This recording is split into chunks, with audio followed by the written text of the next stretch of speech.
nosso CPO da Igreja Assembleia de Deus, Ministério de Madureira, Campo de São Caetano do Sul. O nosso tema hoje é o preparo para o exercício ministerial. E agora nós vamos abordar um tema muito importante. A pergunta de início é: como estou cuidando da minha saúde mental, emocional? A saúde emocional está relacionada ao bem-estar psicológico. É ter controle sobre as emoções, saber enfrentar os desafios, ter qualidade nas relações, superar as dificuldades da vida. E é justamente isso que nós vamos tratar agora, nesse tópico. Então veja os nossos slides. O cuidado psicológico emocional. Este tem sido um assunto no meio evangélico que é pouco tratado. Tudo isso porque alguns pensam que distúrbios psicológicos e emocionais não ocorrem com um crente cheio do Espírito Santo. Mas devemos pensar então, por que um crente cheio do Espírito Santo precisa fazer uma cirurgia do coração? Como que um crente cheio do Espírito Santo tem diabetes, ou câncer, ou gastrite, ou qualquer outra enfermidade? Temos uma tendência de achar que problemas psicológicos e emocionais são causados por pecado, ação demoníaca e até mesmo juízos de Deus, como os amigos de Jó pensavam, né? Mas isto não é via de regra. Então é importante nós começarmos a atentar para isso, né?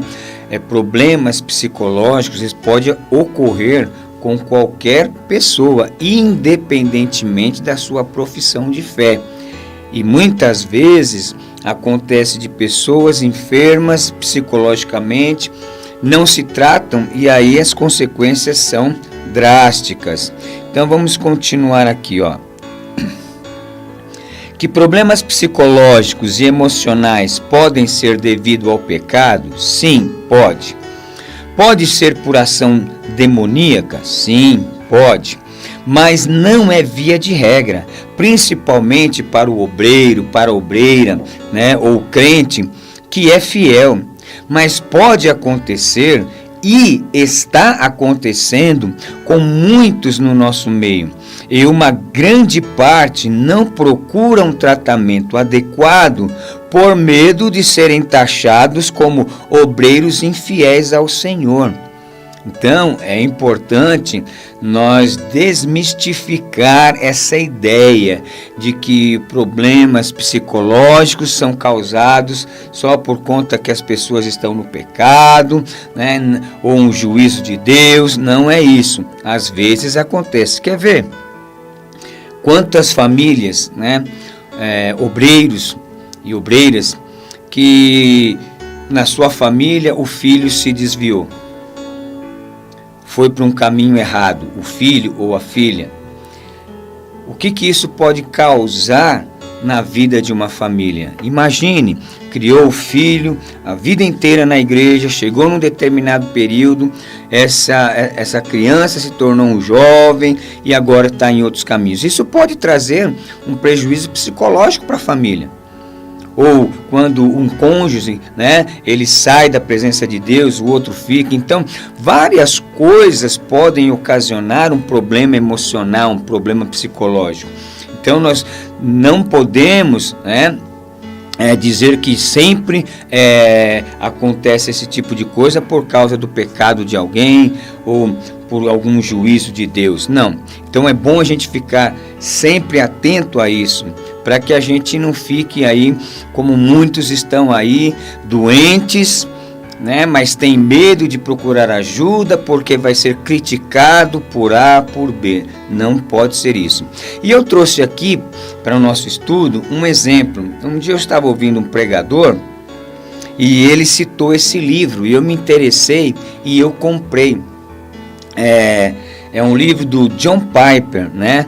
Que ele escreveu um livro chamado O Sorriso Escondido de Deus. Nele, Piper conta a história de 3 grandes homens de Deus que sofreram terrivelmente com depressão, né? E eu achei interessante, né, porque é um testemunho para nós, né, de que muitas vezes pode sim acontecer de um homem de Deus, uma mulher de Deus, mesmo sendo fiel, ter problemas emocionais. Olha só, o primeiro citado no livro de John Piper é John Bunyan, né, que viveu em 1628 a 1688. John Bunyan foi o escritor do livro mais lido no mundo depois da Bíblia, que é O Peregrino, né? Este homem ficou 12 anos na prisão e tinha crises de depressão profunda, né? Principalmente ao ver uma das suas filhas, que era deficiente visual, passando por situações difíceis. E era um homem fiel quando diziam para ele que iriam, olha, nós vamos soltar você, só que você não pode ir para a praça pregar. Ele dizia, então me deixa aqui mesmo, né? E sofreu grandemente, né, com problema de depressão. Outro grande homem, assim, no sentido que se destacou no meio cristão, foi William Cowper, né, que viveu entre 1731 a 1800, conhecido como o poeta de um novo avivamento religioso. Ele compunha hinos maravilhosos, mas sofria de terríveis crises de depressão e tentou se matar por várias vezes e passou sua vida sendo monitorado para não executar o seu propósito.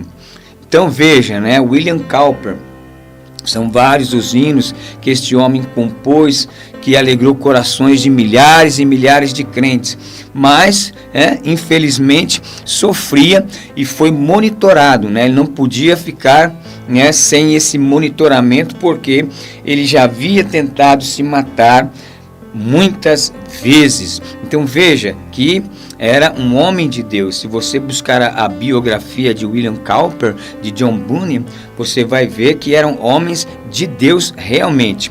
O outro que ele cita é David Brainerd, né, que viveu entre 1718 a 1747. David Brainerd, um grande missionário entre os índios peles vermelhas nos Estados Unidos, que morreu de tuberculose aos 29 anos de idade. Um homem de oração e amor intenso pelas almas, né? Esse David Brainerd, né, perguntaram para um grande teólogo qual livro que ele indicaria para ler depois da Bíblia. E ele disse assim: leia o diário de David Brainerd, um homem de Deus, né, que evangelizou os índios peles vermelhas dos Estados Unidos, que morreu com 29 anos, um grande homem de Deus que também sofreu de terríveis crises de depressão. Então, o que eu quero dizer? Nós precisamos tomar cuidado com a nossa vida emocional, né? Porque como obreiros e obreiras, se nós estamos doentes emocionalmente, nós não teremos como servir a obra de Deus como precisamos servir. Então é importante que quando isso aconteça, não fiquemos aí, se eu falar para A ou para B, vão me taxar. Não, trate, vai tratar, porque problemas emocionais, eles acontecem. Então, é fato que a palavra de Deus não trata especificamente desses problemas com os conceitos e termos que conhecemos hoje, mas não podemos ignorá-los. Segundo o pastor Paul Rolfe, 1992, todas as pessoas têm necessidades sociais, físicas e psicológicas que devem ser satisfeitas para que desfrutem de uma boa saúde mental. Esse livro do Paul Rolfe é O Pastor Conselheiro. É um excelente livro. Você que já está aí à frente de igreja, se você puder adquirir esse livro, ele trata, né, de aconselhamento para todas as faixas etárias, e é muito importante. Eu confesso que no começo do meu ministério, quando eu comecei a dirigir igreja e começou a aparecer os momentos, né, de aconselhamento, esse livro me ajudou muito, porque até então eu era menos experiente, e esse livro do Paul Rolf me ajudou muito. Então veja aí o nosso slide, ó. O equilíbrio psicológico e emocional consiste em manter um estado de apreciação da vida, buscando o equilíbrio de mente, corpo e alma para com Deus e sua criação. E quando fala toda a sua criação, é com os outros seres humanos, com a natureza, ou seja, com tudo que envolve, né, a vida humana. E é importante isso, por quê? Porque problemas emocionais, eles trazem desmotivação.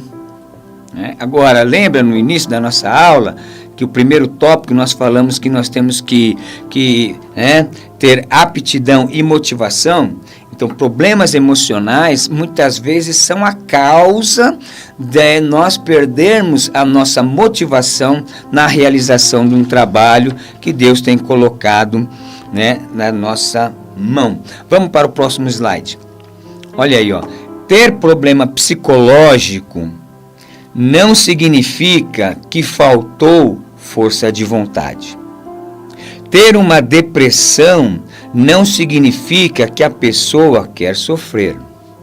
Ter síndrome do pânico não significa que todos os sintomas passarão se esta pessoa souber que não tem problemas em seu corpo, mas em sua mente.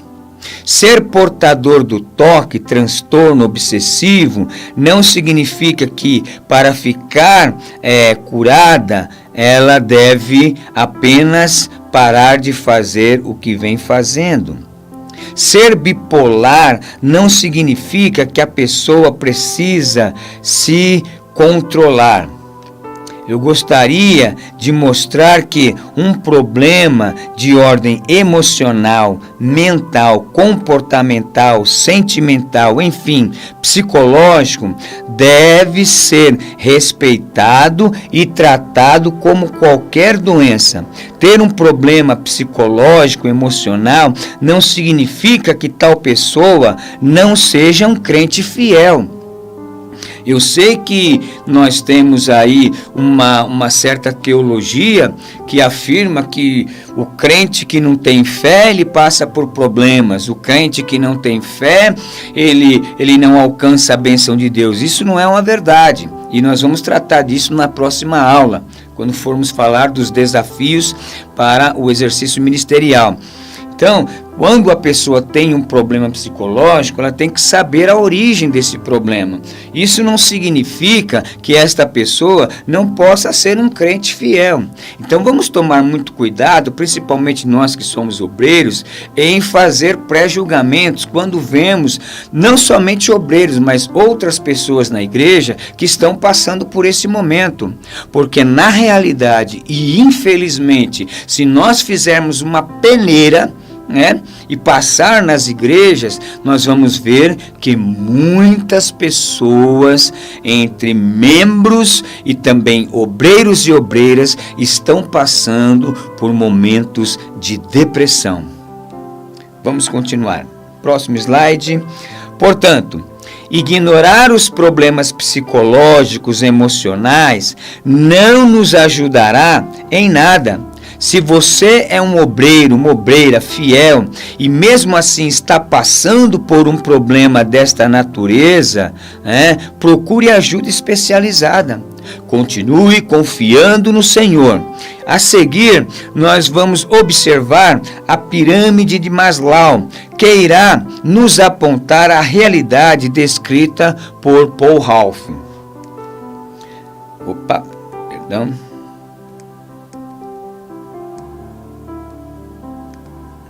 Então vamos lá. O que é a pirâmide de Maslow? Vamos entender aí, né?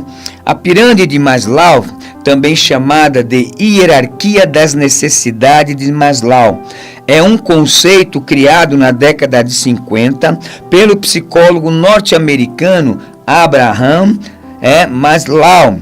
Seu objetivo é determinar um conjunto de condições necessárias para que um indivíduo alcance satisfação, seja ela pessoal ou profissional. De acordo com a teoria, os seres humanos vivem em busca de satisfação de determinadas necessidades. Para o psicólogo, a perspectiva de satisfação dessas necessidades é o que gera a força motivadora aos indivíduos. Então, a pirâmide de Maslow é usada, então, para demonstrar a hierarquia dessas necessidades, ou seja, descreve quais são as mais básicas, né, que é a base da pirâmide, e as mais elaboradas, que estão no topo, né? As necessidades bases são aquelas consideradas necessárias para a sobrevivência, enquanto as mais complexas são necessárias para alcançar satisfação pessoal e profissional. Então vamos dar uma olhadinha aí na pirâmide de Maslow. Então veja aí, você pode acompanhar. Veja que no primeiro ponto nós temos aí, né, a realização pessoal. Neste patamar, olha só, moralidade. Veja aí, moralidade, criatividade, espontaneidade, solução de problemas, ausência de preconceito, aceitação de fatos. Veja no segundo ponto, estima, né? Estima é a autoestima, a confiança, a conquista, respeito dos outros, respeito aos outros. Depois nós temos aqui amor e relacionamento. Aí estão a família, né, a amizade, a intimidade sexual, segurança do corpo, do emprego, de recursos, da moralidade, da família, da saúde, da propriedade. E por último, a fisiologia, ou seja, respiração, comida, água, sexo, sono, né, homeostase e excreção. Então, todos esses parâmetros é o que provoca, né, ou que tem como resultado o quê? A satisfação, a conquista da satisfação na vida pessoal e na vida profissional. Então, todas as pessoas, elas precisam ter um reconhecimento por parte, né, do grupo no qual ela vive. Todas as pessoas precisam ter uma segurança quanto ao trabalho, quanto à moradia. E quando essas coisas essenciais não conseguem ser supridas, a pessoa não consegue, ela pode sim, e ela entra num problema psicológico. Então é muito importante que nós venhamos a verdadeiramente cuidar da nossa vida psicológica. Então, quando alguma dessas necessidades não são supridas, então nós estamos com algum problema. Então precisamos procurar uma ajuda médica, para que se faça uma avaliação de como eu estou psicologicamente. Porque se eu não estou psicologicamente ou emocionalmente bem, eu não vou cuidar bem da minha família, eu não vou cuidar bem de mim mesmo, eu não vou cuidar bem da igreja de Deus, eu não vou conseguir exercer aquele trabalho pelo qual o Senhor me chamou para realizar na sua casa, na igreja. Então é importante que quando se trata de cuidar de si mesmo, nós venhamos a observar isso. Porque muitas vezes o que acontece? Nós cuidamos de nós mesmos, cuidamos da família, cuidamos da igreja, mas não cuidamos corretamente do que? Da nossa vida emocional, psicológica. Guardamos coisas, vamos só acumulando. Irmãos, nós temos que entender uma coisa. Nós, como obreiros, nós tratamos com pessoas. Nós vivemos convivendo com pessoas. E as pessoas têm seus problemas também. Têm as suas dificuldades. E não importa qual é o cargo ministerial que você tenha. Quando você está em posição de obreiro ou obreira na casa de Deus, as pessoas te olham de forma diferente. Elas confiam que você tem um equilíbrio. Elas confiam que você tem uma vida de santidade. Elas confiam que você foi colocado ali porque você tem as condições necessárias. Então, às vezes a pessoa ela não tem o que falar, ela vai falar com você, que é um obreiro, que é uma obreira. Às vezes ela não fala talvez diretamente com o pastor, mas é seu amigo, conhece você. Então é importante que o obreiro e a obreira, ele cuide da sua vida psicológica, emocional. Porque as doenças do século está sendo essa. É a depressão, é a síndrome do pânico, todas enfermidades de âmbito emocional. Eu sei que ainda temos aí o câncer, estamos passando aí pela Covid, mas esses problemas emocionais, eles ainda estão em alta. Hoje nós temos crianças, perceba bem a importância de se cuidar emocionalmente, do seu psicológico. Hoje em dia existem crianças com 10, 12 anos que já tomam remédio controlado por conta de ansiedade, por conta de outros problemas que são problemas emocionais. Então, nós como obreiros que cuidamos de nós mesmos, queremos cuidar da nossa família e cuidar da obra de Deus, nós precisamos também ter esse cuidado com a nossa vida psicológica, com a nossa vida emocional. Vamos aí agora para o nosso último tópico desta aula, que é o cuidado com a vida espiritual. Então isso é muito importante. Veja que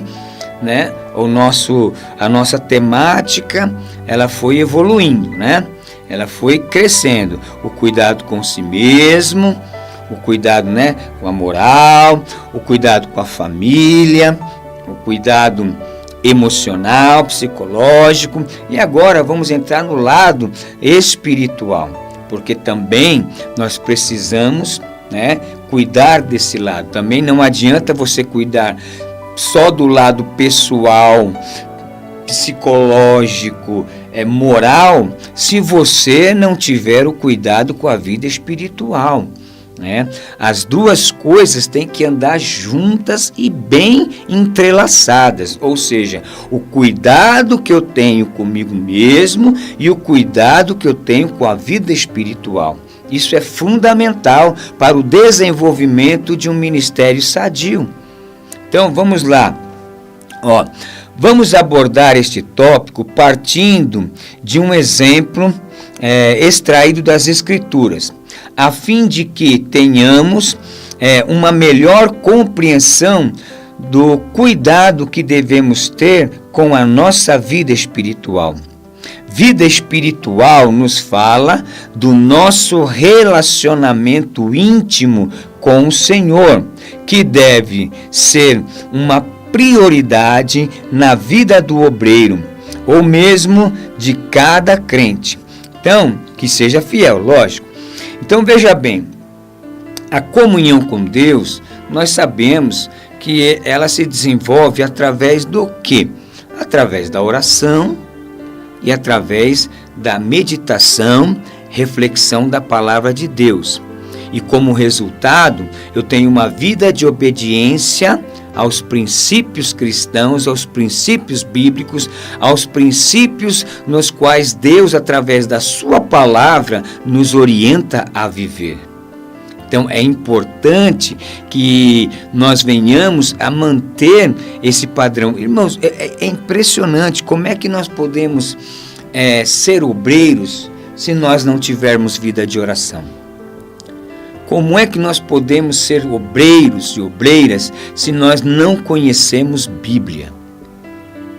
Irmãos, nós vamos ver na próxima aula os desafios que o ministério traz hoje, e é fundamental que esse cuidado espiritual seja real, verdadeiro, constante na nossa vida, porque senão nós não teremos condições de cumprir com o nosso ministério. E uma das coisas, um dos trabalhos do ministério, independentemente do cargo, é sermos defensores do Evangelho.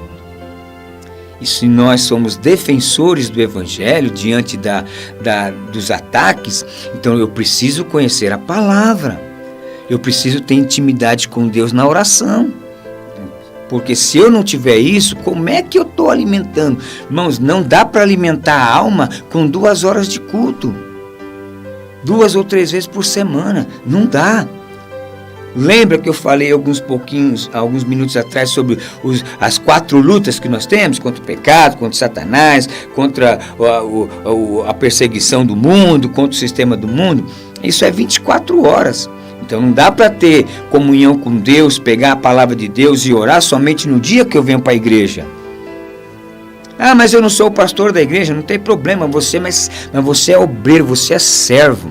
A qualquer momento você pode estar lá na porta, Você é o porteiro, está exercendo a função de porteiro.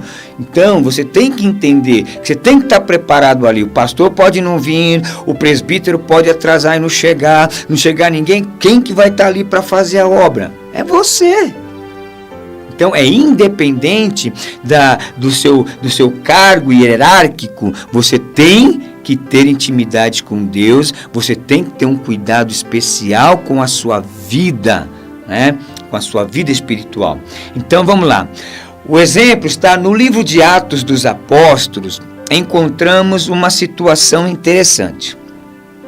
Os apóstolos foram tentados a desvirtuar suas reais prioridades.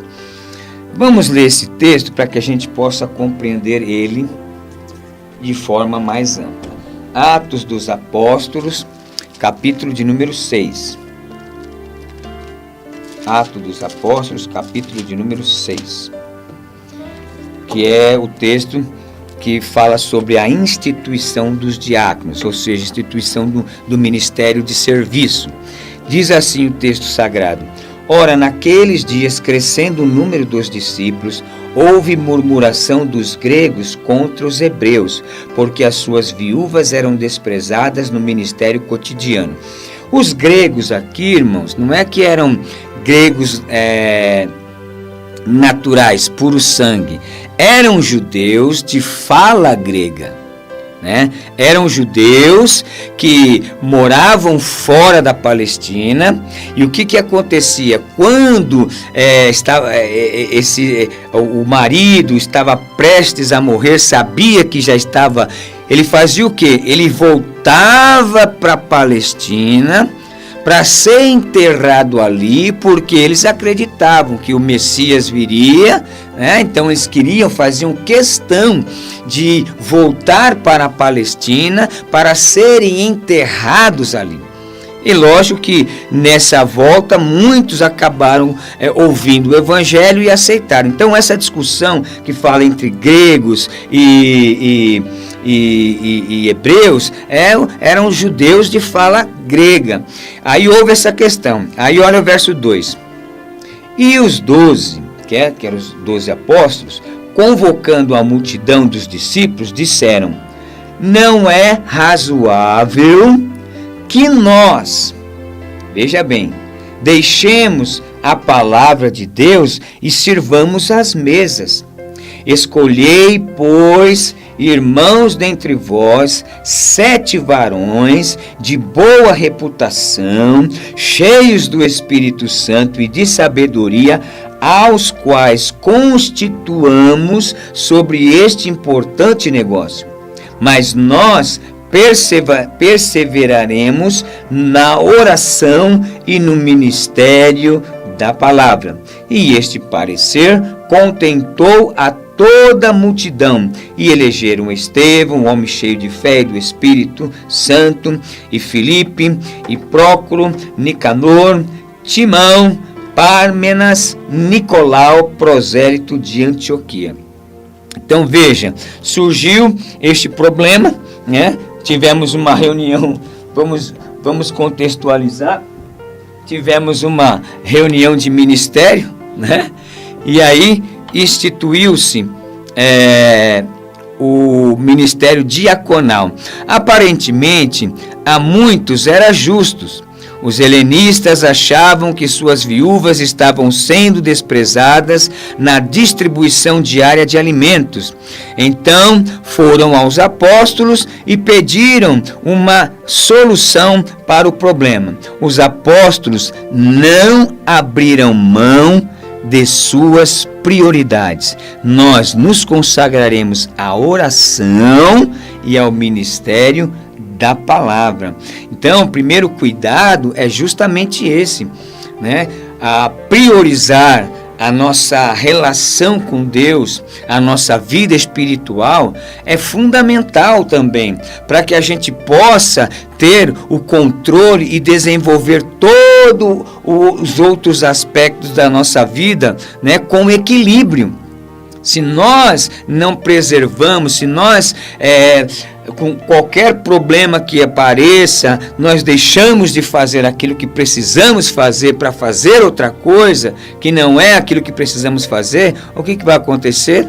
Né? Nós vamos acabar tendo prejuízos na nossa vida espiritual. Vamos para o próximo slide.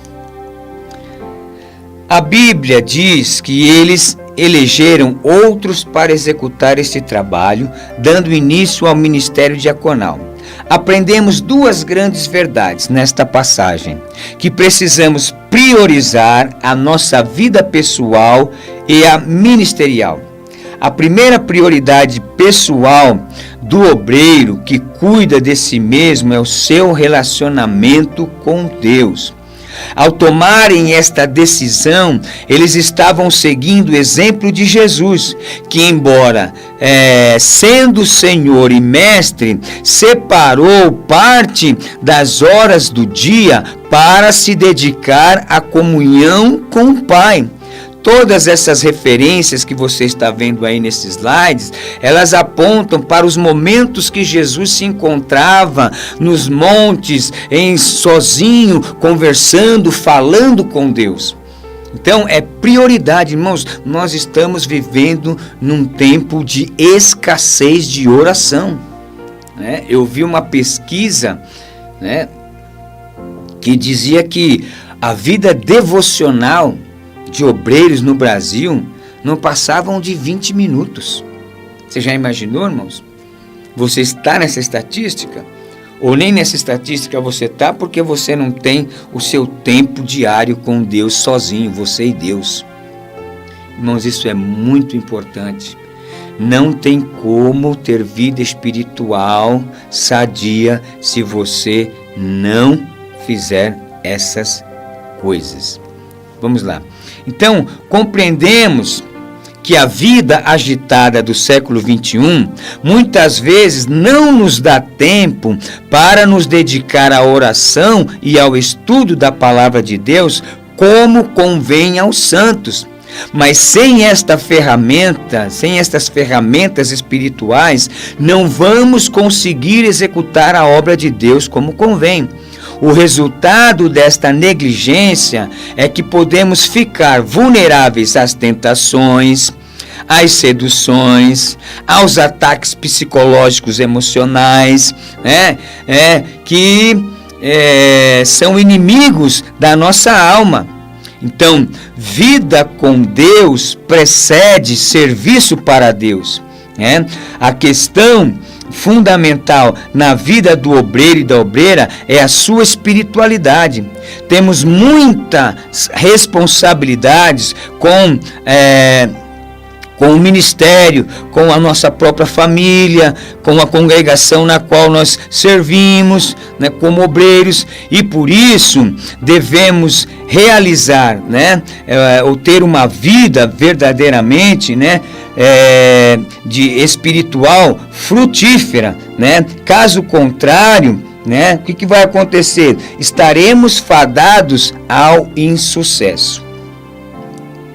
Então, veja aí nesse slide, a razão principal do fracasso de tantos obreiros é a sua falta de espiritualidade, por não nutrir sua vida com oração, meditação da palavra de Deus. Portanto, para se alcançar uma vida espiritual plena, é necessário que o obreiro tenha disciplina e se entregue diariamente à oração e ao estudo da palavra de Deus, reservando um tempo do seu dia para estar com o Senhor, a sós.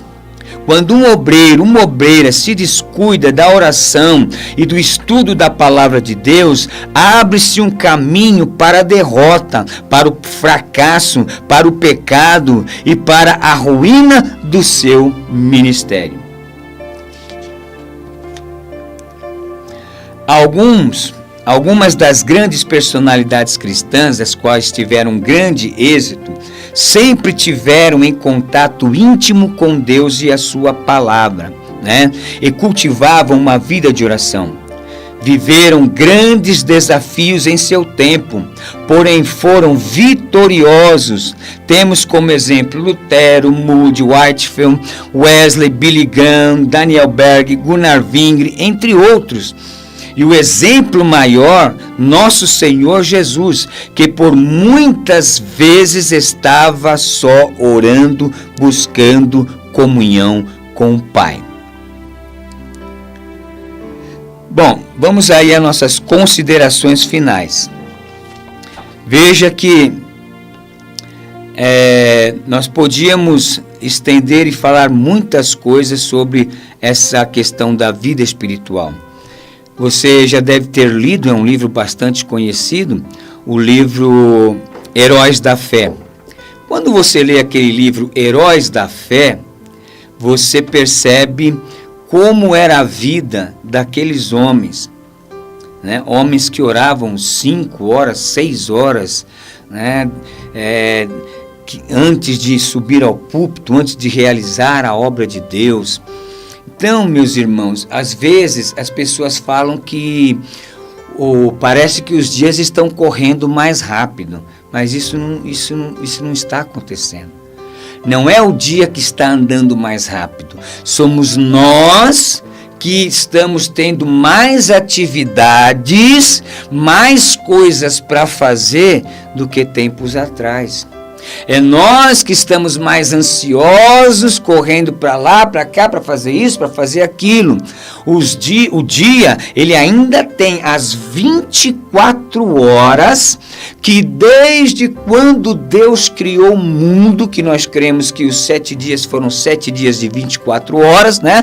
Pensamento dispensacionalista, né? Nós cremos que é a mesmo 24 horas que foi, né, no início do mundo, ainda é hoje.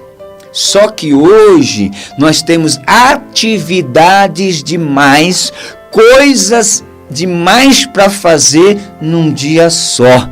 E aí parece que o dia está correndo mais rápido, mas não é o dia que está correndo mais rápido. Somos nós que estamos assumindo mais e mais atividades. Então, é importante que nessas 24 horas, o obreiro, a obreira que quer exercer um ministério frutífero, alcançar as almas, escrever a sua história bem escrita na história da igreja, que você e eu, né? Porque eu não fujo de nada disso que estou ensinando para você, eu também me cobro isso e faço isso, né? Então, nós temos que ter essa vida espiritual, esta vida com Deus. Somente assim nós vamos conseguir executar a obra de Deus, e se Cristo não voltar, né, nós deixaremos um legado para gerações futuras, para que as gerações futuras olhem para o nosso ministério e tenha como referência, para que assim a obra de Deus continue, o nome de Jesus seja glorificado e nós venhamos a realizar a obra de Deus como convém. Então, chegando aí às nossas considerações finais, olha, vimos nesta unidade a importância do cuidado de si mesmo como preparação para o exercício ministerial. Contudo, sabemos que nestas poucas páginas, né, não esgotamos o assunto quanto ao preparo que se deve ter para o exercício ministerial. Não tratamos, por exemplo, do preparo teológico, que consiste em realizar um curso teológico específico, o que é também importantíssimo para a prática ministerial. Atualmente, fazer um curso teológico é obrigatório em quase todos os ministérios. Na próxima aula, nós vamos tratar dos desafios contemporâneos para o exercício ministerial. Aí então falaremos um pouco mais sobre esta questão. Aí você tem aí a bibliografia, tá? Se você quiser adquirir aí esses livros aí para enriquecer a tua biblioteca, porque é fundamental que você como obreira, né, tenha uma biblioteca particular para que você possa desenvolver o teu ministério. Eu quero agradecer a todos, né, que têm nos acompanhado. Você tem aí um vídeo, né, sobre ética e moral que você pode assistir. Você tem aí o questionário, faça o questionário. E na próxima aula, se Deus permitir, nós estaremos aqui para falar sobre os desafios, né, para o exercício do ministério. Vamos fazer uma breve oração. Soberano Deus e Pai, nós agradecemos por este momento, agradecemos por esta aula. Senhor Deus, muito obrigado por tudo que o Senhor tem nos ensinado através, ó Pai, destas aulas. Que nós possamos, ó Pai, não ser simples ouvintes, mas verdadeiramente praticantes. Que o Teu Espírito se revele mais e mais na vida deste obreiro, na vida desta obreira, e que o Teu nome seja glorificado e que o nosso ministério seja frutífero para a glória do Teu nome. Nós agradecemos e pedimos a Tua bênção em nome de Jesus. Amém.